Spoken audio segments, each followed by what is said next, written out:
Halo teman-teman, pada kesempatan kali ini kita akan mempelajari materi Bahasa Indonesia kelas 7 SMP maupun MTS di semester ganjil. Di bab pertama, kita akan mempelajari teks deskripsi. Teks deskripsi adalah teks yang menggambarkan mengenai suatu objek. Tujuan dari teks deskripsi adalah untuk melukiskan kondisi suatu objek dari sudut pandang penulis.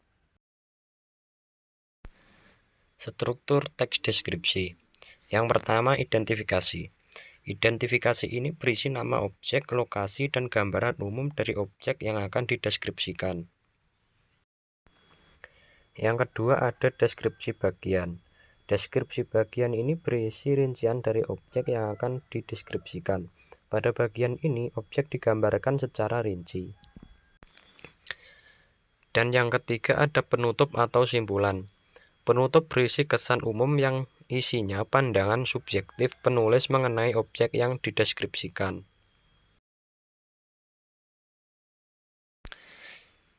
Ciri kebahasaan teks deskripsi. Ada 7 ciri kebahasaan. Yang pertama, penggunaan kalimat perincian untuk mengkonkretkan. Kalimat perincian adalah kalimat yang fungsinya merinci kalimat yang bersifat umum. Misalnya jika kalimat umumnya adalah ibuku sosok yang baik, maka kalimat perincinya berisi gambaran rinci dari baik yang melekat pada sosok ibu. Baiknya bagaimana dan seperti apa. Yang kedua, penggunaan kalimat yang menggunakan cerpaan panca indera. Maksudnya adalah kalimat yang ketika disajikan akan membuat pembacanya seolah melihat, mendengar, meraba, merasa, atau mengecap. Misalnya kalimat hujan rintik membasahi pohon yang semula kering.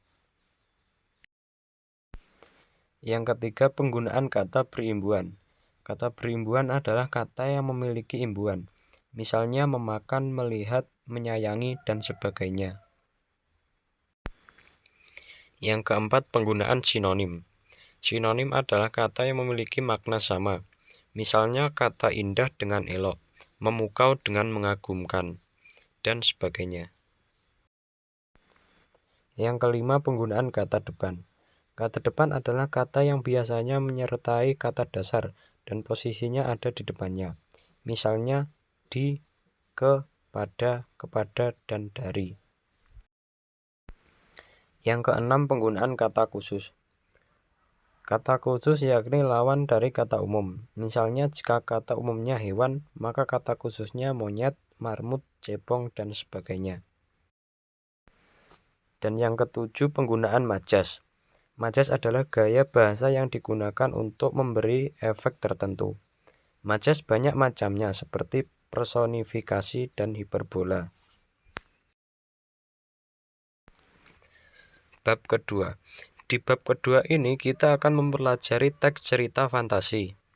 Teks cerita fantasi adalah satu jenis teks cerita yang isinya berupa hasil khayalan atau imajinasi, baik dari sisi tokoh, tempat, maupun konten penceritaan lainnya. Ciri teks cerita fantasi. Yang pertama, isinya memuat hal yang aneh, ajaib, bahkan misterius. Yang kedua, ide ceritanya dari khayalan penulis. Yang ketiga, menggunakan berbagai latar yang melintasi ruang dan waktu. Yang keempat, tokoh yang unik, memiliki kesaktian. Dan yang kelima, sifatnya fiksi. Struktur teks cerita fantasi. Yang pertama, orientasi.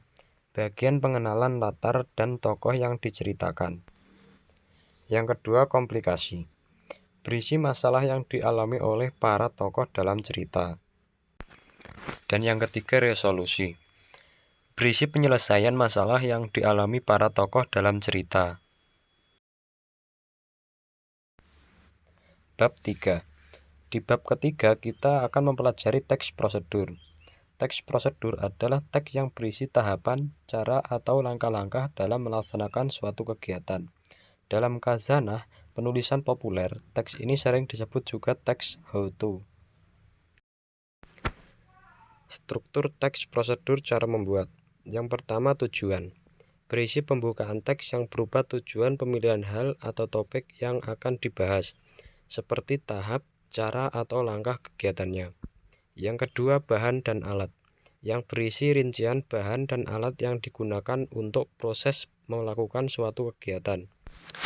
Yang ketiga, langkah. Berisi langkah-langkah dan rinciannya dalam melaksanakan suatu kegiatan. Dan yang keempat, penutup. Berisi penekanan pada keuntungan dalam pembuatannya. Struktur teks prosedur cara melakukan pekerjaan. Yang pertama, tujuan. Berisi pengantar umum sebagai penanda apa yang akan dibuat atau yang dilakukan, sekaligus berisi motivasi melakukan pekerjaan. Yang kedua, langkah. Berisi urutan langkah, tahapan, atau cara dalam melakukan pekerjaan. Yang ketiga, penutup. Sifatnya pilihan atau tidak wajib. Isinya hanya pelengkap saja. Unsur kebahasaan teks prosedur. Yang pertama, penggunaan kalimat perintah, yakni kalimat yang menuntut adanya reaksi tindakan ketika disampaikan. Misalnya, posisikan tubuh Anda di depan gawang, jangan pergi dulu, kemarilah, dan sebagainya. Yang kedua, penggunaan kalimat rinci dan memiliki batasan. Sebagai teks yang bersifat perintah instruksional, isi teks prosedur harus jelas, sehingga bisa diaplikasikan. Contoh kalimat rinci dan memiliki batasan. Selanjutnya, angkat tangan bagian kanan. Contoh tidak memiliki batasan. Selanjutnya, angkat tangan. Yang ketiga, penggunaan kata keterangan, cara, alat, dan tujuan. Kata keterangan adalah kata yang fungsinya untuk menerangkan sesuatu. Contoh keterangan cara, dengan baik, dengan sesama. Contoh keterangan alat, dengan palu, dengan kompor. Contoh keterangan tujuan, agar tidak merusak kain, agar tidak gosong. Yang keempat, menggunakan kalimat saran atau larangan, yakni kalimat yang fungsinya memberikan saran atau larangan. Contoh saran, sebaiknya lakukan dengan hati-hati. Contoh kalimat larangan, hindari jalan yang berliku jika masih belajar mengendarai motor.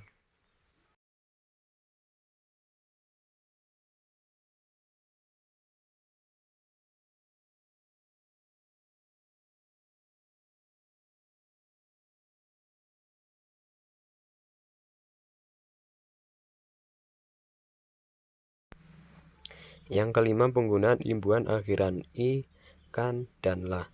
Ketika imbuhan di atas memberikan fungsi kata menjadi kata perintah, maka banyak ditemukan di teks prosedur. Contoh, hargai, hindari, berikan, dan sebagainya.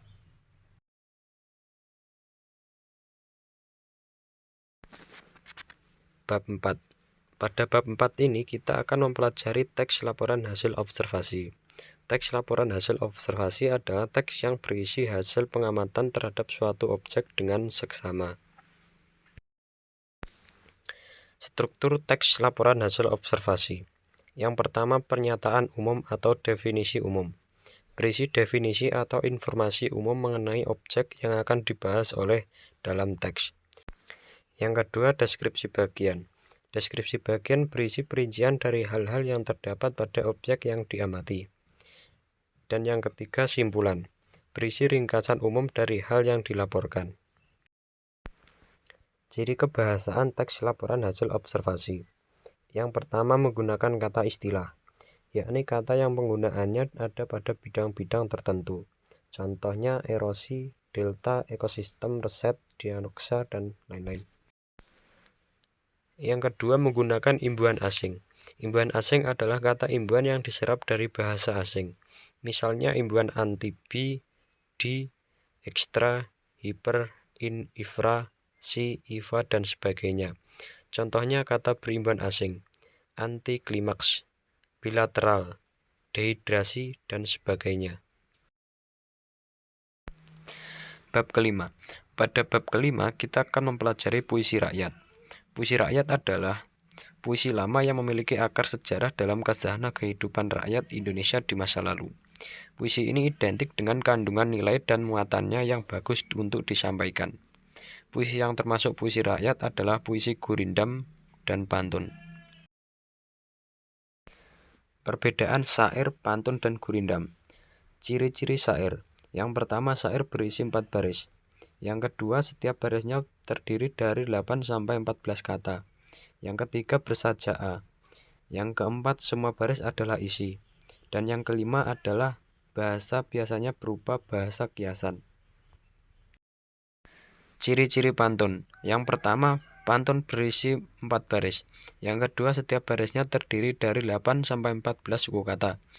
Yang ketiga, bersajak ABAB. Yang keempat, baris 1 dan 2 adalah sampiran, dan yang baris ketiga keempat adalah isi. Ciri-ciri gurindam. Yang pertama, berisi 2 baris. Yang kedua, setiap baris terdiri dari 10-14 suku kata.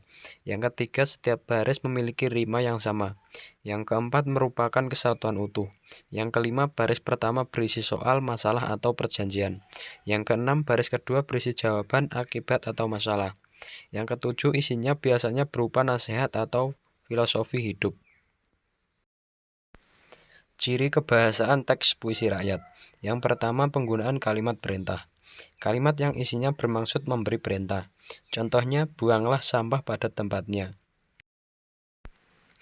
Yang kedua, penggunaan kalimat saran. Kalimat yang isinya bermaksud memberikan saran atau masukan. Contohnya, sebaiknya kau pikir terlebih dahulu. Yang ketiga, penggunaan kalimat ajakan. Kalimat yang isinya bermaksud mengajak untuk melakukan atau memiliki kecenderungan terhadap sesuatu. Contohnya, marilah kita mengaji setiap hari. Yang keempat, penggunaan kalimat seru. Kalimat yang isinya berupa ekspresi rasa, baik kagum, heran, senang, dan sebagainya. Contohnya, alangkah indah alam raya ini. Yang kelima, penggunaan kalimat larangan. Kalimat yang isinya mendorong orang untuk menghindari sesuatu. Contohnya, jangan berprasangka buruk. Yang keenam adalah penggunaan konjungsi. Konjungsi adalah kata hubung. Kata hubung yang biasanya ada pada puisi rakyat adalah konjungsi tujuan, konjungsi sebab, konjungsi akibat, dan konjungsi syarat. Itu tadi ringkasan materi Bahasa Indonesia kelas 7 SMP MTS di semester ganjil. Terima kasih dan sampai jumpa di video selanjutnya.